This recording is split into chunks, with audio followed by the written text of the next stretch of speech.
Now, people making well over six figures are still living paycheck to paycheck. Student loan debt reached an all time high of $1.77 trillion.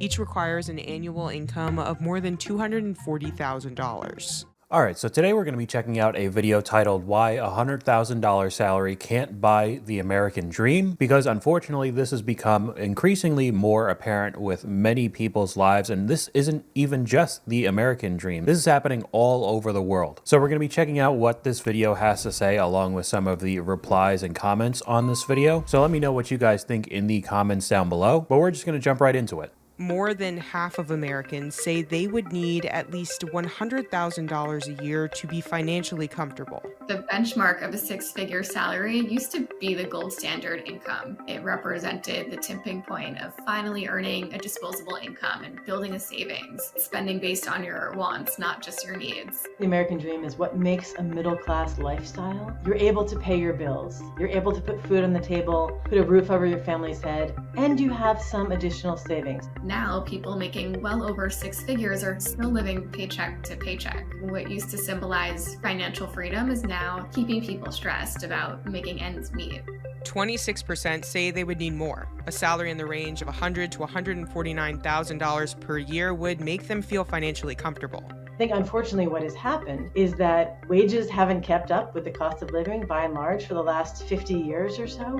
And so it becomes increasingly hard for many families to be able to attain that sort of middle-class lifestyle, that American dream. And we've even seen higher than the $100,000 to $149,000 to be comfortable. I'll pull up the graph again. An income a family needs to live comfortably in the US state by state. I'm trying to take a look right now, even in the more cheaper states. I don't see anywhere. There's nothing that's $100,000 to $150,000. What's the low? Yeah, the lowest is Mississippi with $178, and then one of the most expensive is Massachusetts, $301,000. Oh man. So it's become increasingly apparent that this is still not enough, and the prices are honestly just going to get higher and higher.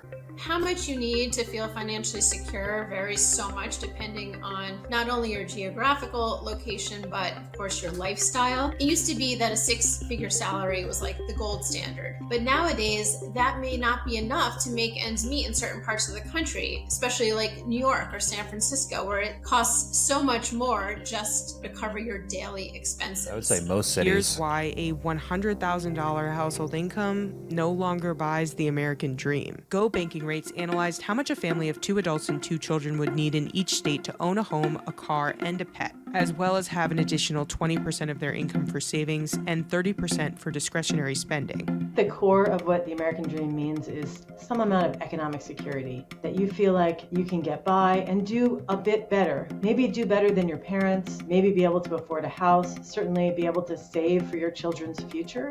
All 50 states require more than a $100,000 annual income, with 38 states needing more than $140,000.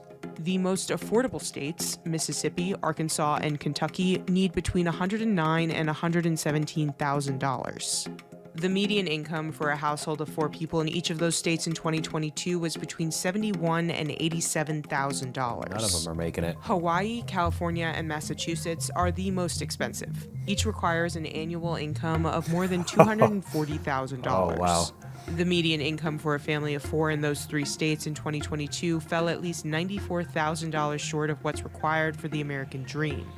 A different analysis from EPI found that in about 80% of the country, a family of 4 can afford their basic needs on less than $100,000 per year. Those include things such as housing, food, transportation, healthcare, childcare, taxes, and a few other basic necessities. So, I mean, I'll pause it on this chart. You could take a look at yourselves wherever you guys live in the country, but I do think it's funny that the entirety of New Jersey, where I'm from, is just completely blued out. You cannot survive on less than $100,000 a year. But then, unfortunately, where I moved in North Carolina, one of the few blue counties, which is more expensive, is currently pay where I live. So I mean, it's still vastly cheaper than where I used to live up in Jersey, but I think I've said a couple times on this channel, it is getting expensive very quickly. I'm already looking at places to move out of the state, places like South Carolina and Georgia, because even the prices in newly popular areas, suburbs, cities, of course, have gone up so quickly, it's unbelievable. Of course, I talk about Austin. I think everybody knows how quickly that has gotten expensive. I know now people are going over to the Dallas-Fort Worth area, and that place is starting to get pretty expensive as well. So it's almost a game of cat and mouse, moving around and then realizing that where you moved starts getting very expensive and having to go somewhere else, and just over and over and over again. It doesn't take into account anything extra. It's really just putting food on the table, putting a roof over your head, getting health care for your family. And so you're not saving for a rainy day if something happens to somebody or if they lose their job. So there's no extra in there for retirement, for kids' college. Those are the kinds of things that many people want to save for. Those are the many things that people consider a part of the American dream. Only about 3% of those counties have a median income higher than the basic cost of living. 3%, that's The it. idea behind the American dream hasn't really changed, even though lifestyles have. It used to be that you could get out of school, get a job, buy a home, and start a family, and now those milestones are harder to achieve. It used to be that a high school degree, you're good to go. You could get a great job building cars or something and be right in the middle class off of a high school degree. But now, in order to get into the middle class, a high school degree is clearly not enough, right? Now, you gotta pay for college. People are graduating with much larger student loan balances, and then it's harder to be on that same sort of career trajectory that would provide the stability that you maybe would have had a generation ago to save up for the down payment on a home. Student loan debt reached an all-time high of $1.77 trillion in the first quarter of 2023. So it's a lot harder to save up when you have 5 or even 6 figures worth of debt just to be in the same middle class that you would have gotten getting a GED or just being a high school graduate a couple generations ago. I believe it's 6 months after you graduate is when you have to start paying off the loans. And I mean, I've made dedicated videos talking about tuition and paying it back. I mean, you could probably just look it up on TikTok how long it actually takes to pay these loans back. So that's a pretty heavy setback trying to live the American dream. But I did try to look up, apparently there's the exact same amount of student debt in 2024 than there was in 2023, which I just don't believe. So it's probably even higher than what the chart says. However, we are starting to see the reaction to everybody needing some sort of degree just to be in the middle class, kind of. There are more stats and information coming out that younger people are just not actually going to college anymore because how much a waste of money it is for many, and we are starting to see enrollment finally start going down. So hopefully that could initiate some sort of change and start slowing down the unbelievable student debt, but I don't know, it kind of seems like that's going to be down the road. This can have a ripple effect, especially when entire generations are starting their adulthoods with thousands of dollars in debt. So when we think about the kinds of investments you want to make for your children, the cost of college has gone up a lot faster than overall inflation. So trying to make those investments on a smaller and smaller paycheck compared to the cost of living can be very difficult and almost impossible. And so the kinds of debt that young people can rack up going to college gets larger and larger, and your ability to then make ends meet yourself, be able to buy a car, be able to move out of your parents' house, those things become much more difficult. Just for a middle class The lifestyle. American dream typically is people owning property and having children, but that's becoming largely inaccessible for many people. And even those who have attained these things are finding themselves managing every dollar coming in and out just to stay afloat. So that trade-off is underlying the new cost of the American dream. Millennials and Gen Zers still want to buy homes despite feeling like they can't afford it. 62% of younger millennials and 63% of Gen Zers still say owning a home is part of the American dream. 66% of U.S. renters surveyed say rising prices leave them feeling hopeless about ever owning a home. 72% of respondents say they can't afford the down payment. 17% of all homebuyers said that saving for the down payment was the most difficult task in the buying process, and 52% said student loan debt delayed their ability to save. There you go. The typical first-time homebuyer in 2022 had a household income of $95,900. Nationally, a prospective homebuyer would need a nearly $110,000 salary to afford the principal, interest, taxes, and insurance payments on a median price home. but the median household income in the United States in 2022 was a little under $75,000.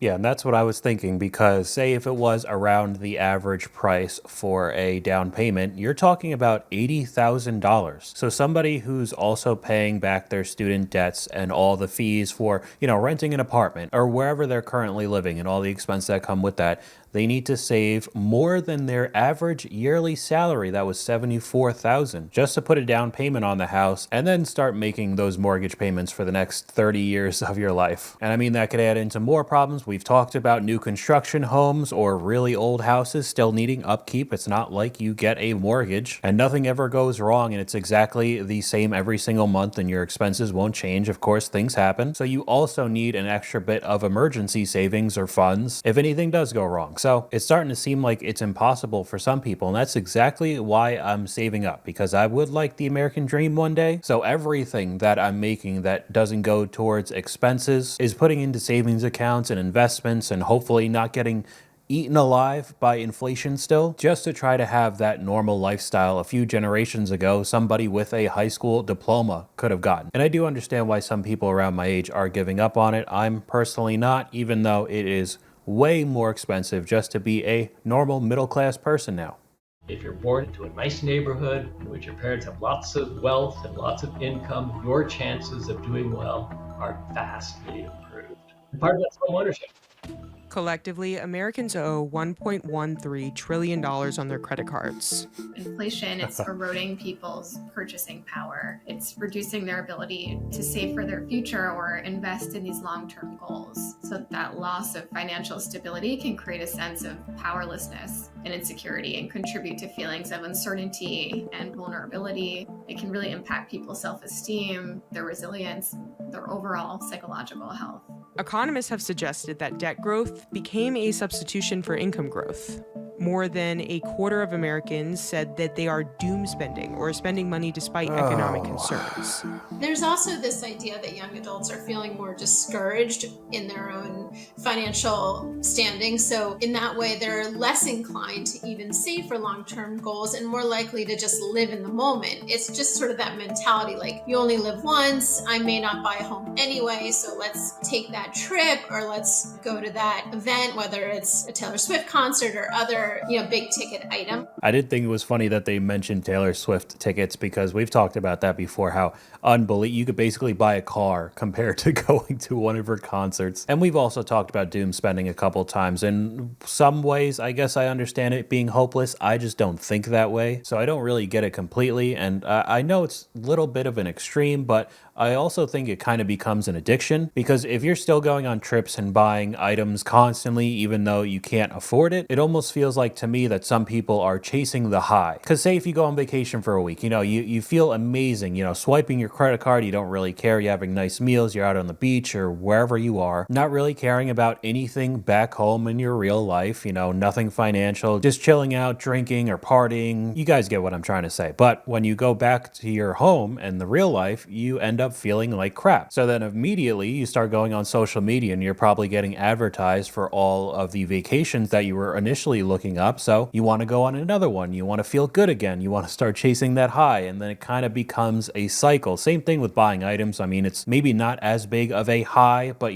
buying something off of Amazon and it coming the next day, and now you have the item that you wanted. A couple days later, a couple weeks later, it's not really as cool. You want another one, and the cycle continues. Social media has changed the conversation so much because there's just been this abundance of the ability to see these glamorous, glorified lifestyles. It's not only celebrities that are presenting themselves this way, but even your own peers, which makes a lot of people feel like they're just not measuring up. They can't financially compete with what they're seeing online. It has left a lot of people, especially young adults, feeling very discouraged in their own financial standing. Even if they're doing okay, they just may not feel that way when they compare themselves to what they're seeing on social media. The question is, are you able, given kind of the luck of the birth lottery, are you able to have opportunities that are the same as those of people who may have been born into families that are in better circumstances than your own? The American dream is all about it shouldn't matter. The birth lottery shouldn't matter, right? So it's deeply relative.